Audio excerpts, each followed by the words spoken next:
পাশ হল নবম জাতীয় পে স্কেলের বেতন তালিকা। বেসিক বেতন শুরু ২৮,৫০০ টাকা।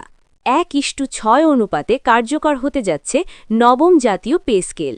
ফেব্রুয়ারি মাস থেকেই নতুন বেতন কাঠামো অনুযায়ী বেতন পাবেন সরকারি চাকরিজীবীরা।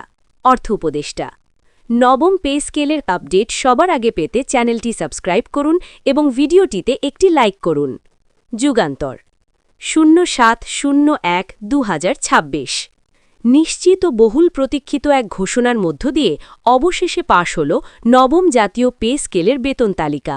সরকারি চাকরিজীবীদের জন্য এটি শুধু একটি বেতন কাঠামোর পরিবর্তন নয়, বরং দীর্ঘদিনের প্রত্যাশার বাস্তব প্রতিফলন। নতুন এই পে স্কেলে বেসিক বেতন শুরু হচ্ছে ২৮,৫০০ টাকা থেকে, যা আগের যে কোনো কাঠামোর তুলনায় উল্লেখযোগ্য অগ্রগতি। অর্থ উপদেষ্টার ঘোষণায় স্পষ্ট করা হয়েছে, এবার বাস্তবতার সঙ্গে সামঞ্জস্য রেখেই এই কাঠামো নির্ধারণ করা হয়েছে। জীবনযাত্রার ব্যয়, বাজার মূল্য ও সামাজিক বাস্তবতা সবকিছু বিবেচনায় আনা হয়েছে। ফলে এই সিদ্ধান্তকে অনেকেই যুগান্তকারী বলে অভিহিত করছেন। সরকারি কর্মচারীদের আর্থিক নিরাপত্তা জোরদার করার দিকেই এটি একটি বড় পদক্ষেপ। নবম জাতীয় পে স্কেল কার্যকর হচ্ছে ১:৬ অনুপাতে, যা বেতন বৈষম্য কমানোর ক্ষেত্রে গুরুত্বপূর্ণ ভূমিকা রাখবে। দীর্ঘদিন ধরেই বিভিন্ন গ্রেডের মধ্যে অসামঞ্জস্য নিয়ে অভিযোগ ছিল। সেই অভিযোগের জবাব হিসেবেই এই নতুন অনুপাত নির্ধারণ করা হয়েছে বলে মনে করছেন সংশ্লিষ্টরা। এতে করে উচ্চ ও নিম্ন গ্রেডের ব্যবধান আগের তুলনায় যুক্তিসঙ্গত পর্যায়ে আসবে। একই সঙ্গে পদোন্নতি ও দায়িত্বের সঙ্গে বেতনের সামঞ্জস্য আরও স্পষ্ট হবে। এই অনুপাত বাস্তবায়নের ফলে কর্মক্ষেত্রে মানসিক স্বস্তি বাড়বে বলে আশা করা হচ্ছে। প্রশাসনিক কাঠামোতে এর ইতিবাচক প্রভাব পড়বে বলেও মত বিশ্লেষকদের। নতুন বেতন কাঠামো অনুযায়ী ফেব্রুয়ারি মাস থেকেই সরকারি চাকরিজীবীরা বেতন পেতে শুরু করবেন। অর্থাৎ ঘোষণার সঙ্গে সঙ্গেই বাস্তবায়নের দিকেও সরকার দ্রুত অগ্রসর হচ্ছে। অনেক ক্ষেত্রেই দেখা যায়, সিদ্ধান্ত নেওয়ার পর বাস্তবায়নে দীর্ঘসূত্রতা তৈরি হয়। তবে এবার সেরকম কোনো বিলম্ব না হওয়ার ইঙ্গিতই দেওয়া হয়েছে। ফেব্রুয়ারির বেতনের সঙ্গে নতুন কাঠামোর সুবিধা যুক্ত হওয়ায় কর্মচারীদের মধ্যে আগাম স্বস্তি কাজ করছে। সংসার চালানো, শিক্ষা ব্যয় ও চিকিৎসা খরচ সামাল দেওয়া কিছুটা হলেও সহজ হবে। তাই এই সময়সীমা ঘোষণাটিও অত্যন্ত গুরুত্বপূর্ণ বলে বিবেচিত হচ্ছে। এই পে স্কেল পাশ হওয়ার পেছনে দীর্ঘ আলোচনার ইতিহাস রয়েছে। বিভিন্ন মন্ত্রণালয়, কর্মচারী সংগঠন ও অর্থনৈতিক বিশেষজ্ঞদের মতামত নিয়েই এই কাঠামো চূড়ান্ত করা হয়েছে।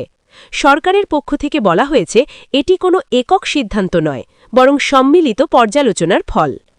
আগের পে স্কেল কার্যকর হওয়ার পর বাজার দর যেভাবে বেড়েছে তা নতুন করে ভাবতে বাধ্য করেছে নীতি নির্ধারকদের। তাই কাগজে কলমে নয়, বাস্তব জীবনের হিসেবেই এই বেতন কাঠামো সাজানো হয়েছে। এর মাধ্যমে কর্মচারীদের জীবনমান উন্নয়নের চেষ্টা করা হয়েছে। দীর্ঘমেয়াদে এটি অর্থনীতিতেও ইতিবাচক প্রভাব ফেলবে বলে আশা করা হচ্ছে। বেসিক বেতন ২৮,৫০০ টাকা থেকে শুরু হওয়ায় নিম্ন গ্রেডের কর্মচারীরাও বড় সুবিধা পাচ্ছেন। আগে যেসব কর্মচারী মাসের শেষ দিকে আর্থিক চাপে পড়তেন, তাদের জন্য এটি কিছুটা হলেও স্বস্তির খবর। বেসিক বাড়ার ফলে অন্যান্য ভাতা ও সুযোগ সুবিধাও স্বয়ংক্রিয়ভাবে বাড়বে। এতে করে মোট প্রাপ্য আয়ের পরিমাণ উল্লেখযোগ্যভাবে বৃদ্ধি পাবে।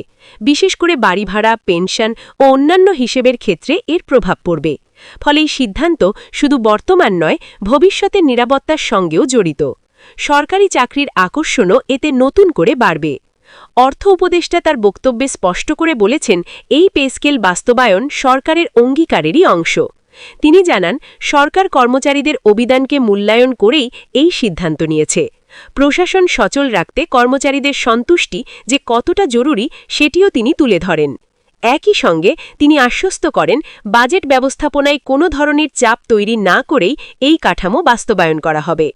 অর্থনৈতিক স্থিতিশীলতা বজায় রেখেই এই সিদ্ধান্ত কার্যকর হবে।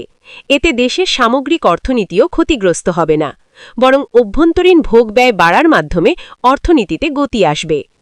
নবম জাতীয় পে স্কেল কার্যকর হওয়ায় কর্মক্ষেত্রে নতুন উদ্দীপনা তৈরি হবে বলে মনে করছেন সংশ্লিষ্টরা। দীর্ঘদিন ধরে অপেক্ষার পর এমন একটি ঘোষণা কর্মচারীদের মানসিকভাবে চাঙা করবে। কাজের প্রতি মনোযোগ ও দায়িত্ববোধ বাড়বে বলে আশা করা হচ্ছে। প্রশাসনিক সেবার মান উন্নত হওয়ারও সম্ভাবনা তৈরি হয়েছে, কারণ আর্থিক নিশ্চয়তা থাকলে কর্মচারীরা আরও মনোযোগ দিয়ে কাজ করতে পারেন। সাধারণ মানুষও এর সুফল পাবে দ্রুত ও কার্যকর সেবার মাধ্যমে।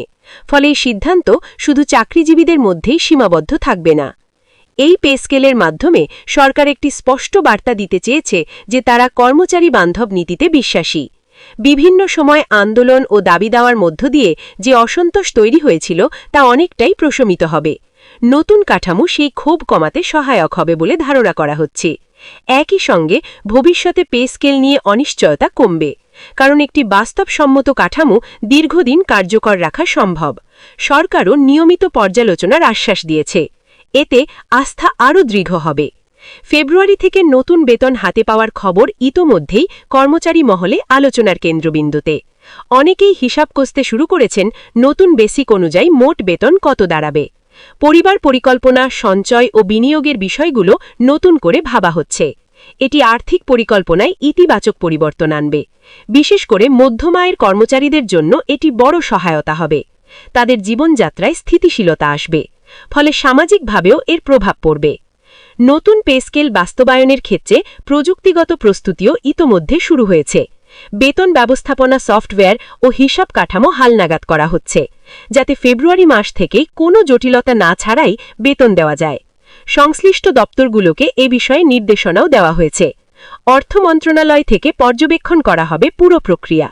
কোনো ধরনের বিভ্রান্তি বা ভুল যেন না হয় সে বিষয়েও সতর্কতা নেওয়া হয়েছে। এর ফলে কর্মচারীরা সময় মতো সঠিক বেতন পাবেন। সব মিলিয়ে নবম জাতীয় পে স্কেলের বেতন তালিকা পাশ হওয়া একটি গুরুত্বপূর্ণ মাইলফলক। এটি শুধু একটি প্রশাসনিক সিদ্ধান্ত নয়, বরং সামাজিক ও অর্থনৈতিক দিক থেকেও তাৎপর্যপূর্ণ।